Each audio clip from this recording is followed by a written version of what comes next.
Gracie started her first novel while backpacking solo around the world.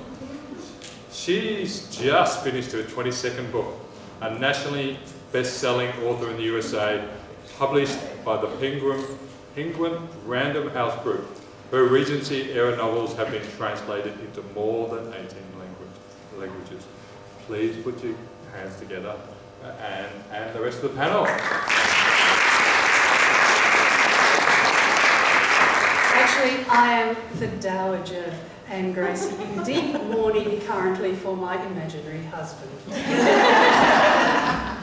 Okay, so we just put some little ones together, little bios, because you've got people's bios in your program.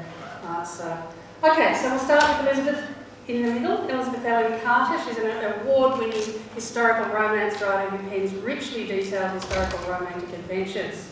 A former newspaper columnist, a journalist, Elizabeth ran an award-winning PR agency for 12 years. She lives in Australia with her husband and 2 cats. Lizzie Tremayne on the end is the writing pseudonym of Dr. Elizabeth Thompson, who is enormously qualified in equine dentistry, teaching in biochem, an over-educated underachiever, practicing equine and massive zoo animals, veterinary dentistry and medicine, plus writing. And so that is when she's not playing with her myriad animals or reenacting medieval times with horse and rapier on her idyllic riverside farmlet at the base of the New Zealand Coromandel Ranges. And she came on the plane in her costume. So, Renee Dahlia, is it Dahlia or Dahlia? I thought it was Dahlia, yeah. Is an unabashed romance reader who loves feisty women and strong, clever men. Her books reflect this with a side note of dark humour. She has a science degree in physics, and when not distracted by the characters fighting for attention in her brain, she works in the horse racing industry doing data analysis and writing magazine articles. When she isn't reading or writing, Renee spends her time with her partner and 4 children, volunteers on the local cricket club committee, is the Secretary of Romance Writers Australia, and includes in some of her writing a couple of her very well-achieved ancestors. She is also the person who, if you worry about how far horses and how fast horses can travel in your historicals, ask Renee. Okay, so thank you to the panel. Okay. Now I'm going to get them to each introduce what they write about, because I haven't read all of their books, and I panicked the other day when I realised that it's quite a range and I wasn't going to be able to sum it up. So I thought, let's be lazy, get them to do it. So we'll start with Lizzie. Hello, I am Lizzie Tremayne, most of the time, and I originally came from California, and I'm now in New Zealand for the last 30 years or so. But I write historical fiction. Set, well, I thought my favourite period was 1860s, but now I've started another series in 1830s and another series in 1840. And so, 1860 has set in the Wild West, yes? It said Wild West through to New Zealand. Oh, okay. And it won a lot of awards. It certainly has, yes. So anyway, I write historical fiction, romantic suspense, and also contemporary veterinary fiction, just coming out, and also contemporary veterinary nonfiction. So lots of things, too many things. Yes. But lots to read for lots of things. Yes. And some YA, and doing some middle road too. See, this is why I did not do it. Okay, Elizabeth. Hi, I'm Elizabeth Ellen Carter. I write historical romantic suspense and mystery. Time periods I've covered from ancient Rome, 235 AD, medieval Britain, Renaissance England, Georgian England and France, Regency England, Mediterranean and North African, through to late Victorian and even into the 1920s. So there's not a time period I don't love. Again, I rest my case. Renee. Well, how do you follow that? My debut series was set in Victorian Amsterdam and was very loosely based on my great-grandmother, who was one of the first women to go to medical school there. Speak up a bit. So, yeah, so I set this 3-book series around my great-grandmother who went to medical school in Amsterdam in the turn of the century, so 1890 or something. And I kind of, in that series, looked at what challenges she had and what challenges women still have studying scientific careers, and put 3 friends together and built a 3-book series around that. And then Suffragettes, really, aren't they? Sort of, Lots of yeah. ways, yeah. Yeah, I mean, Yeah, not overtly, because they weren't pushing yeah, but it's the that vote, kind of but they era, were yeah. definitely pushing the envelope of who was allowed to study and that sort of thing. And then I wrote a ton of contemporaries. And I've just finished writing a new series that's based on the Blue Stockings daughters. So the first one is coming out in June with Tremayne Press, and it's set in 1919 in Wales. And the daughter has studied as a veterinarian and served in World War I. And then sort of after that, the book starts. I'm about to start writing the second one, which is a bit of a Russian Revolution thing. Okay, now there are 2 basic things that we've been asked to talk about in this panel. And one of them is the sizzle factor, and the other is the series factor. So I'm going to start with the series factor because we all write historical romance and various other things, as you heard. And particularly, my main market is the American market, and all the ebooks have the American market. It's a very big market for romance in particular, and especially historical romance.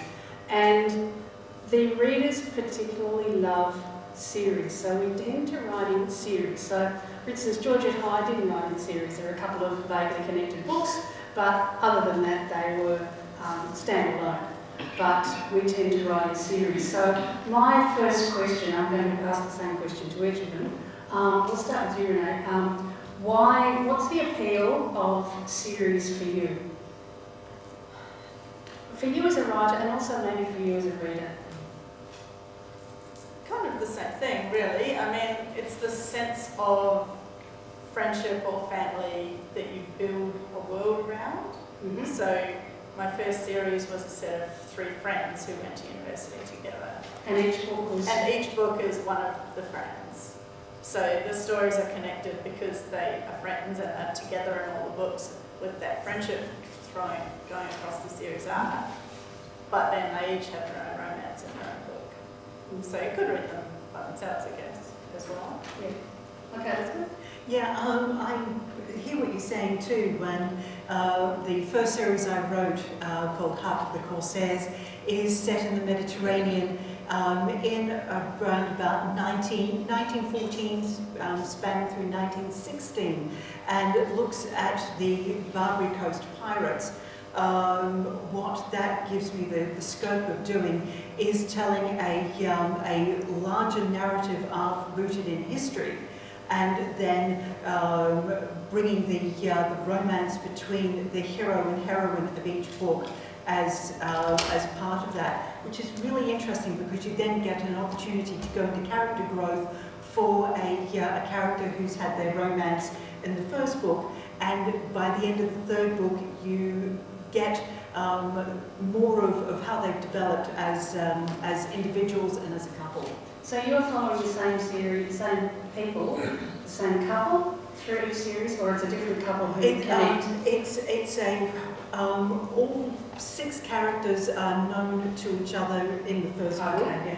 and the pairing takes off within each one. Yeah, I'm particularly asking that because in fantasy, often you'll have a series and it will stop at a point and then continue on at the next point, and you'll be following the same people through a much longer arc, and that's not really what we tend to be doing. Yeah, Lizzie, what about you? What's the appeal of a series? The appeal of a series is, I love reading series. Yeah. I love reading series. I don't want to let these characters, my people, I don't want the people that I've met in someone's stories, whether it's someone else's or mine, I don't want to let them go. I want to see what happens next. So I kind of do that. I have a little trouble letting go of things. So, my first series, along the Long Trail series, they're out there. I love books, buy my books. I don't want to carry them home. Then this can go in my suitcase. Suitcase and hoops. Suitcase, yeah. Yes. The first series, my characters, they're the same characters in the first 3 books. That may change in the 4th book. We'll find out.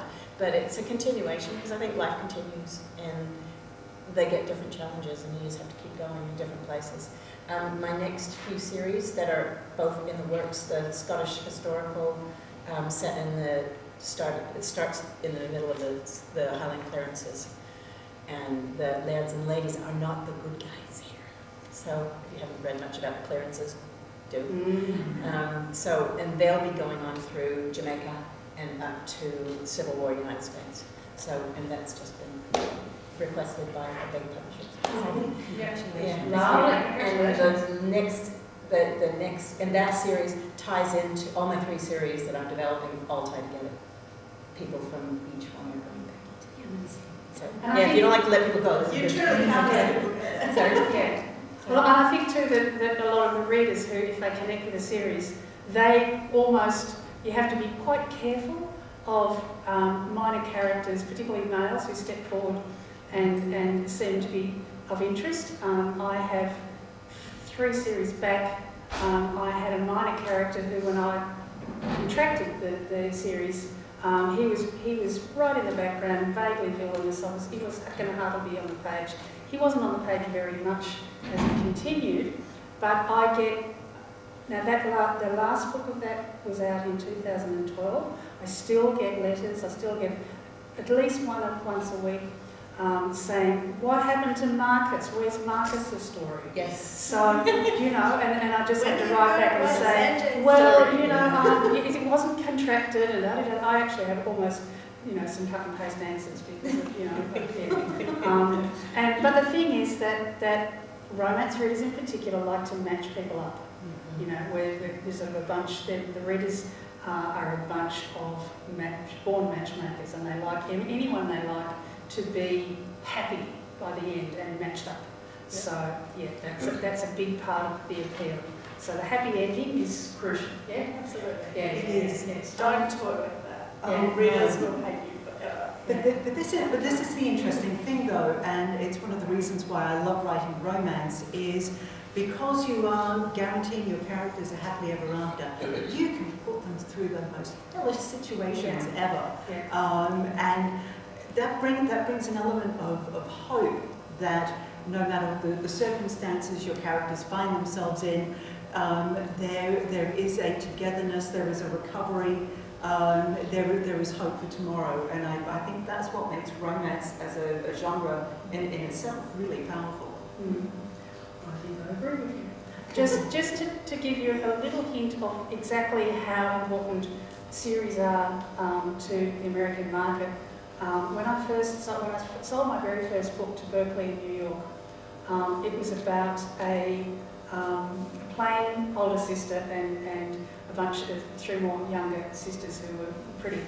And I hadn't considered a series at all until my editor who bought it said, right, which sister is next? And I thought, oh shit, I have no idea. Because, and she just assumed straight away. That was contracted as a 4-book series. Well, there was that was contracted as a trilogy. That it became a 4-part trilogy. And then my next book, for the same sort of reason, became a 5-part quartet. Each time was because people wanted someone's story that I hadn't expected. So it's, the series is vital. And it maintains your readership too. People don't like to stray too far. Elizabeth, you've introduced a previous couple into your new series, and they're now in their 40s. Yes. And reflect, and so what's the appeal, and how are readers reacting to an older romance? It's gone over very well. This particular couple, actually the heroine is the most interesting.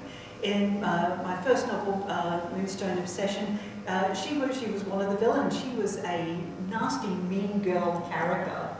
And after that book was published, my husband Duncan here said, "I just love Lady Abigail. You have to give her another story."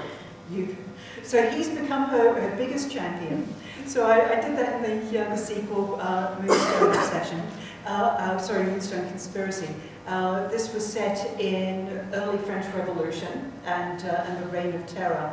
My current series is The King's Rose, and that is set 1804 to 1806. So Lady Abigail and Sir Daniel, they've been married for 14 years. They're now in their 40s.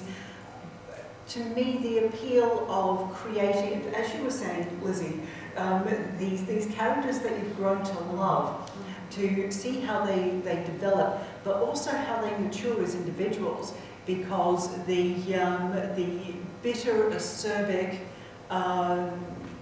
no-nonsense Lady Abigail has mellowed, but not to lose the strength of her character. So to be able to create a fully fledged adult relationship with a sort of a long relationship and maintain that character is been really interesting and really well received. They like seeing that strong relationship carry on beyond the happily ever after. Yeah, Outlander did the same thing. You know, you saw Claire and Jamie at various times in their relationship. Yeah. So it's really the things that link series are characters in a collection of characters and setting kind of thing. Yeah. Yes. Yeah. So what happens if what are the difficulties in writing a series? And I'll give you this because I didn't plan this with them. Sorry, I just thought of it now. I'll just give a little example. Make a series Bible, because it will kill you to have to read that damn book again to figure out what the hell you did. Who said what? Who said what? Remembering people's eye colour and hair colour. Yes. And what their buttons are called. And all that Yeah. pointless detail that you put one person in as a minor character and you call them George, and then somebody says, "Oh, what happened to this character?" We're like, who? Yeah. Yes.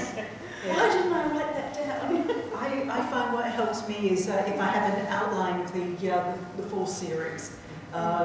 For each book in the series, I write a 2-page outline, so I know, because the hero and heroine have the romance within a single title, but there's an overarching storyline that goes over that. It's important. It's almost like there's sort of linking rainbow. You've got the overarching plot which holds the series together. Then you've got the building of the relationship and the exploration of almost like the breadcrumb trails that pull the entire series together. For my first series, I had umpteen spreadsheets. I tend to write more historical fiction than historical romance, really. And the detail in my notes, it's not in the book, okay, it's not in the book, but I have like this much notes and detail stuff. But I had a series about started because I knew the people, they were going to be the same people. But I didn't do outlines for that one. With the result that for my next 2 series, the Tatiana series, that will be 1830s Russia and on, and the Somewhere series, which will start in Scotland, I've done outlines for each of those and for the entire series, because I don't want to get in trouble. Deb Challenor has been wonderful help with a lot of things, and that was one of the things she told me, just do it. Another New Zealand writer. Yes. Yeah. The other problem I've had is envisaging a 3-book series or a 4-book series, and then sort of being really vague on the people and like the key main characters in book 3 and 4, and then realizing actually I need to know them because they're friends with the people in book one and they're going to turn up. Yeah. You know, you can't just, they'll do that later. But the other I'll thing work is, them out later. the other thing is though with that is that you have to be careful that those characters who are going to star in book 3 or 4 don't start to take over. Yes. Because you don't want a future hero out-heroing the current hero. And I had to prune a Duke back very severely because every scene that he was in the last book, he just out-heroed the hero. And so I just, pruning a Duke, it's actually good fun. Yeah. Okay, you were talking about writing historical novels as well as historical romance. What do you see as the difference? Again, it's yeah, no, that's right. My first novel, my debut novel, is called A Long Trail Rolling, and I wrote it as a little bit as a romance, but it's not your classical romance. No happy ending. Sorry? No, there's a happy ending, but it's not your classical, it's not what a lot of romance readers expect. It's not hot, hot, hot. There is one tasteful love scene in the end, okay? But for the most part, there's more history than there is romance for most of my stories. So that's probably the majority of what I'm getting at with that. A lot of people that read historical romance expect dukes. Basically. Yeah. And they're not So dukes. that is a perfect segue into, let's talk about sizzle. And I'm not much of a sizzle person, I'm not terribly good at it, so these guys do really well. So for you, what's the importance of sizzle and how do you create it? I think of mine more as a slow burn rather than as a sizzle. Okay. Just sort of an increasing slow burn. And then my other than that first story, my other books are all clean, meaning no sex. Yeah. I hate Low heat. I know. Low heat. They're warm. There is no sex in them, basically. Yes. And that wasn't on purpose. It just happened. Yeah. I wasn't worried about it. But I think it's more of a slow burn rather than lots and lots of sizzle. There's sizzle, but not a lot. Yeah. And it's important because I think a lot of romance writers do talk about sex and sizzle and stuff, and it's not actually necessary in, there's an incredible range. And some people are known for hot, hot, hot, and other people are not. So, and there is a market for both. But I think what matters, regardless of what your heat level is the tension. Yes. Right? So it doesn't matter if they never kiss and they only hold hands or they're banging on the first page. What matters is the tension. That's it. Look, it's a meeting of minds before it's a meeting of bodies. Yeah. Or the other way around, but you still have tension. Yes. And it is that. And to me, this is the difference between where we are getting off in a tangent. We're about to talk erotic, which I don't write. I'd say my heat level on a scale of 1 to 5 sits at 3.5 to 4. I do have an open door sex scene, but it's usually as a culmination of the journey that the hero and heroine have taken together to get to that relationship. And it's a natural consequence of that. I do things a little differently. The hero and heroine get together usually half to 3/4 of the way through, but it's I find the most fascinating is not the emotional revelation of the romance or the love story, but how the hero and heroine work together as a couple. And to me, that is the real essence of the happily ever after, is not the, oh, I love you, happily ever after. It's sort of, no, life is not like that. There are going to be external tensions, internal tensions in the relationship. How do they work together? And can you see them at their 25th wedding anniversary still as much in love as they were at the end? If you can, then that's when you've nailed it, in my opinion. I think the other important thing when you're talking about sex, especially in historical fiction, is understanding medicine, right? So there's a reason why women generally didn't have sex until marriage, and it was about security, and it was about protecting their bodies and their interest and the welfare of the child. And so for me, when I'm writing a historical story that's got a hero and a heroine, that's always forefront of my mind. How is she protected? How is she going to find health as well as love? Health and security. Yeah, people were because that tossed matters. out for, yeah. Whereas when I'm writing a lesbian historical, you can have sex on the first page because, you know, there's not that many consequences. Maybe a disease, maybe No talk about chance that. of pregnancy, really? So I think as long as you keep in mind the medicine that was available at the time, then yeah, you just need to keep that in your head, I guess, when you're deciding when people have sex. And how? Yeah. Yeah. And yeah, sex doesn't have to mean doing it that way. There's a whole heap of other things you can do on the way. And getting people undressed, because as you can see from the costumes, there's no choice involved in that.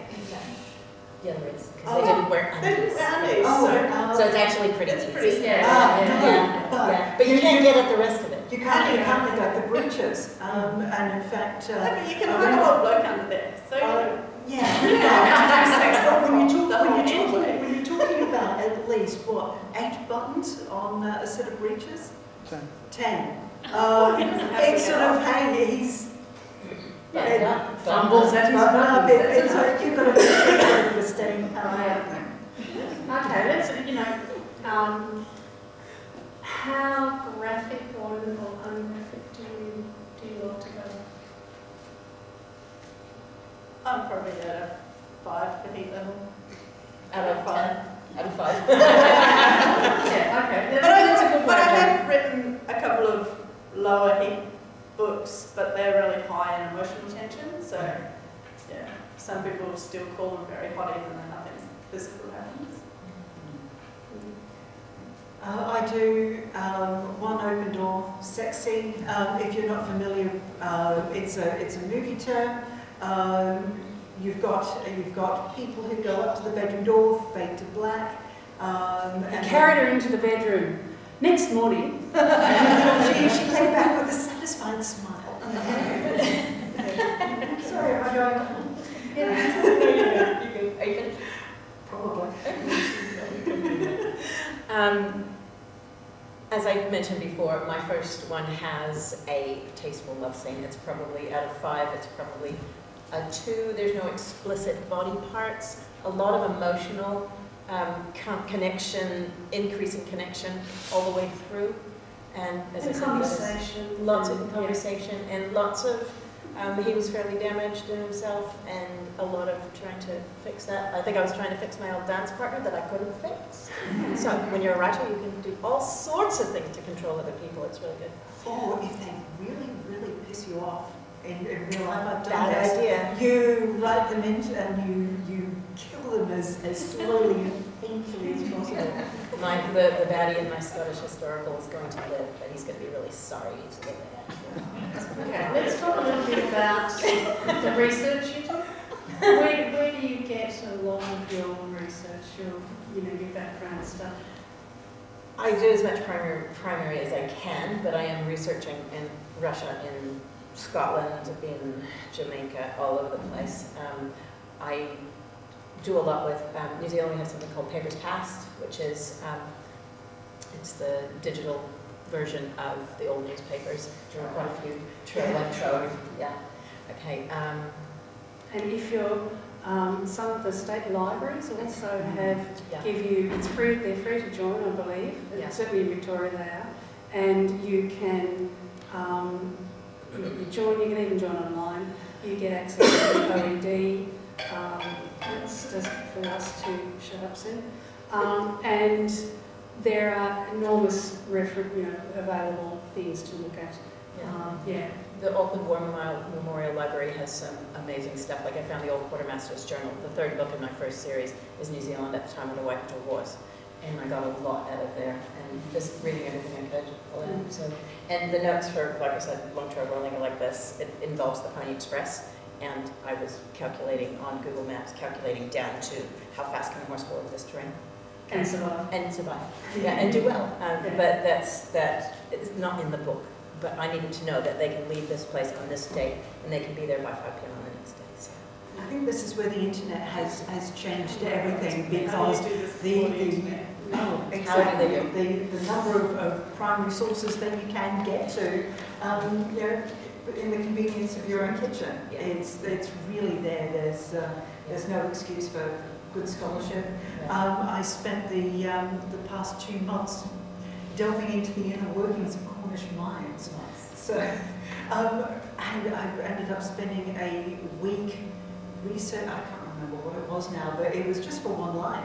But I wanted to make sure that that was accurate within the time period. So it's important. Yeah. All right, I'm going to open it to questions now from the audience. Do you have any questions? Great. Oh, sorry. Just I missed Renee. No, it's fine. I was just going to say my great times a few grandfather on one of the branches owned a section of the Russian Pony Express. Mm. And I've ridden the Pony Express rewrite. Yes. So we live it. Yes. Question. So I think it was a famous film director, I can't remember who said that love is the most amazing thing to experience and the most boring thing to watch.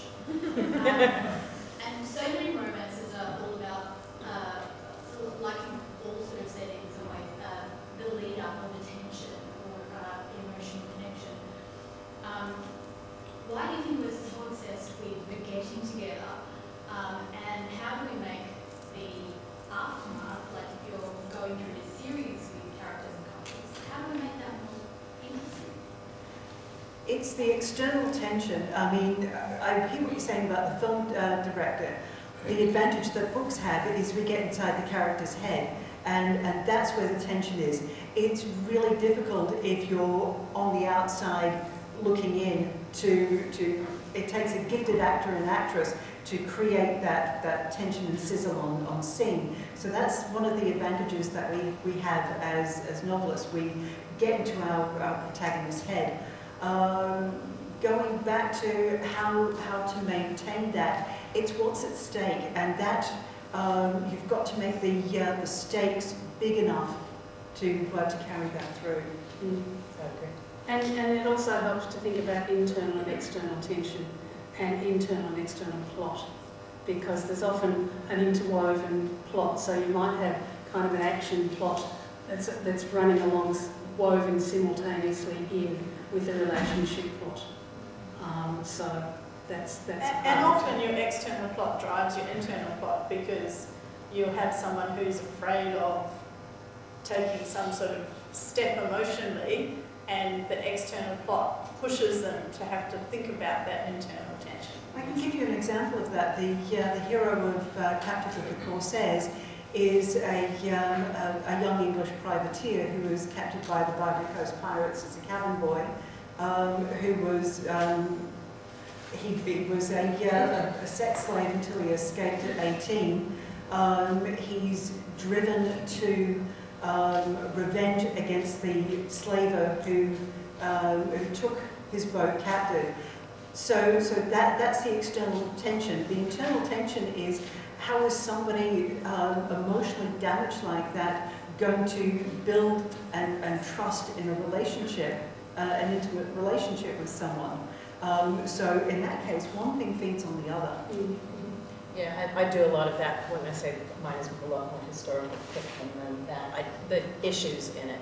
The first one, it's a special potion that this family had developed, and she's trying to protect it from her father's killer.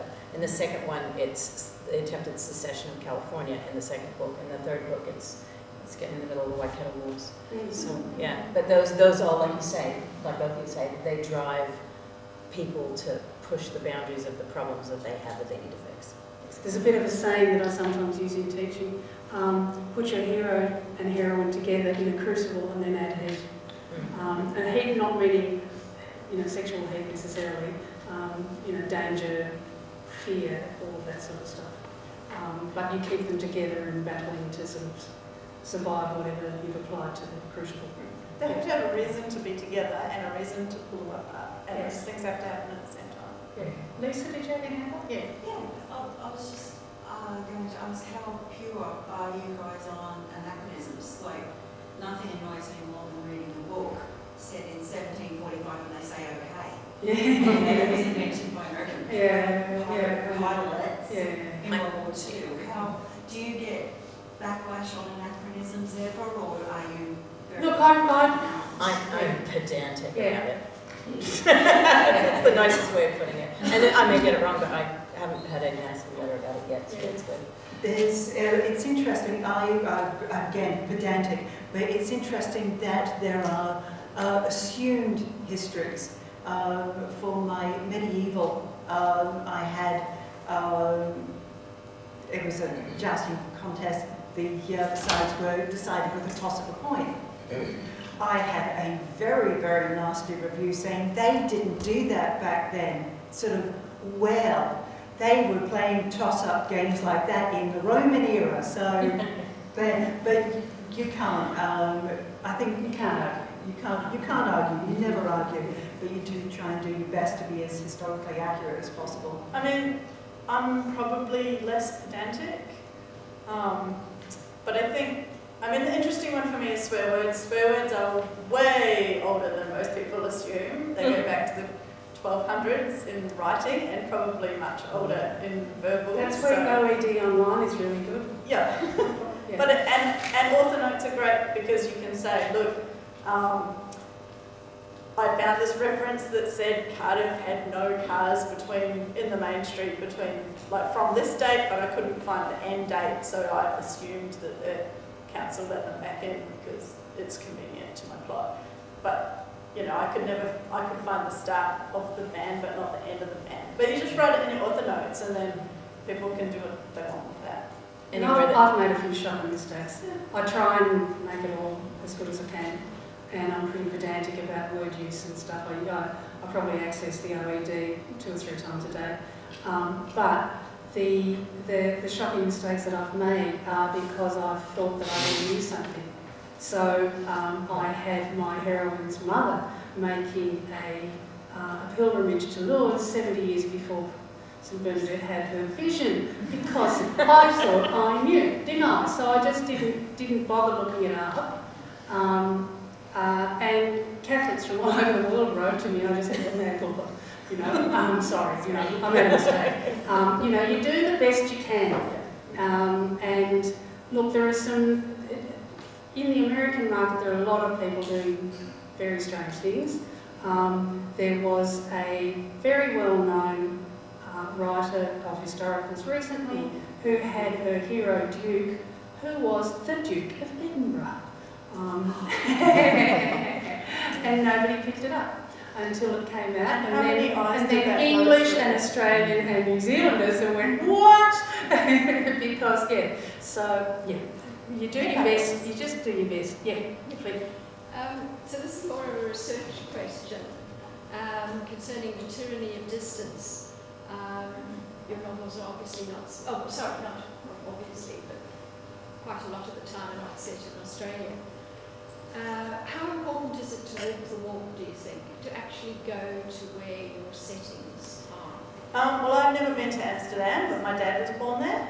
So when I came to write a novel set there, I just read all the family letters. I talked to all of my family who'd been there. I talked to my family who still live there. And that just helped paint that setting really well. And plus, you know, Google Maps, Google Street View. Yeah. Obviously, you don't get the smell, which is a problem, but then history smells different to now anyway, so you can kind of just fudge it a bit. And you see it in letters anyway. The Welsh book that's coming out in June is based on a trip that we actually took there and a legend that I read when we were there, so travel does help. Google Maps, but you've also got to keep in mind that, say if you're going to set something in London, street names change, streets disappear. So again, thanks to the wonders of the interweb, I've got a lovely 1764 map of London, and I use that as points of reference. I'm also rather fortunate that in the time periods that I've written, they're already well established, so there's historical data that you can access to make sure the location. But Google Maps to get a feel for the topography too. But I think also, if you're looking, the interesting stories for me are the ones that aren't always written in the record history. You know, people have always existed, but they haven't always been written about. And often, especially when you look at scientific records, you get in the footnotes, all the data was done thanks to my wonderful wife. Like, so you mean she did the whole study and you just put your name on it? Sure. So, and I think if you find those little footnotes and those little references, you'll find the people who aren't there and not in the standard history written by white men. And that's when the really interesting stories are, white straight men. The other thing, I'll just say, is with my American publisher, they don't want Australian history. They don't want Australian stories. So if you're writing Australian stories, you're better off going to an Australian publisher. And if you're setting, I mean, I do the classics of Georgia Tulloch sort of setting. So as far as they're concerned, English history, you know, English settings, Scottish settings, and things like that. But they're even a bit dicey about particular periods in France and things like that. So you really need to research the publisher that you're aiming for too. That's it, because there's no historical or cultural context for Australian history for American Yeah, now history. people say they're interested, but they don't really want it, they won't buy it. So yeah, it's tricky. Look, sorry, we don't have any time for any more questions. Thank you very much for coming, and thank you to the panel for being so generous.